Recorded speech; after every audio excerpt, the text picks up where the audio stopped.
ଆମର ଏ ମହାମଞ୍ଚକୁ ନୂପୁର ଜୁନିୟର ଡାକବି ମଞ୍ଚକୁ ଆଜିର ଏପିସୋଡର ପରବର୍ତ୍ତୀ ପ୍ରତିଯୋଗୀ ଆସିଛନ୍ତି ଅନୁଗୁଳରୁ ମୋନିକା ଦାସ।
बहुत बढ़िया देखा जाउछ।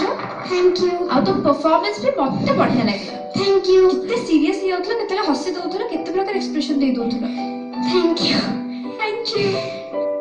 अच्छा तुम दांत कोडे गला? मुसा ने जेजे। तुम कहिलानी नुपुर जूनियर स्टेज को जाउछ, एते लोक देखियो दांतडा दे दे अगर भांगिला। ओ एबे जे देनी मुसा के जाने अब केबे दबो सेटा कार जे तळे छाबो। ओफो आर्थर को जे सिलेक्ट हो नहीं केसिबो निश्चय। हां निश्चय।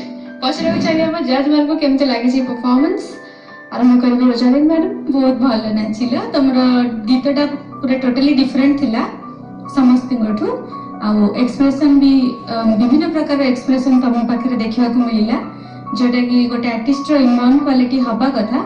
तेणु एटा जदि आगु को बढ़िबो भी निश्चित रूपे तमे जने भलो डांसर हे परिबो। तुम चेष्टा करिछ आ नाचिछ भी आ टिके स्टेज क्राफ्टिंग रो अभाव रहला आ टिके कवर करथांत स्टेज टा और सुंदर देखा जायथांत। बाकी सब ठीक ठाक थिला। Thank you. विवेक सर केमते लागि जे परफॉर्मेंस?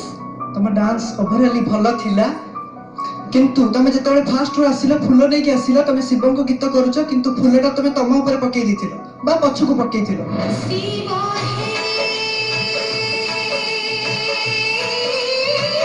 तापर आउ जिंस तुम गोटे सापर गति देखौथिलो, सापर गति केवल तुम हाथ चालुथिला बॉडी चालु नथिला। ए सब छोट छोट जिंस टिके जगिबो, बाकी सब ठीक थिला। थैंक यू सर तमे फ्यूचर रे भलो डांसर हे पारिबो थैंक यू एई सब जिंस जगिबो किंतु विशारक मानक तरफ धन्यवाद जे एते सुंदर प्रतिभाटे मंच को भेटी दैछन्ती thank you thank you so much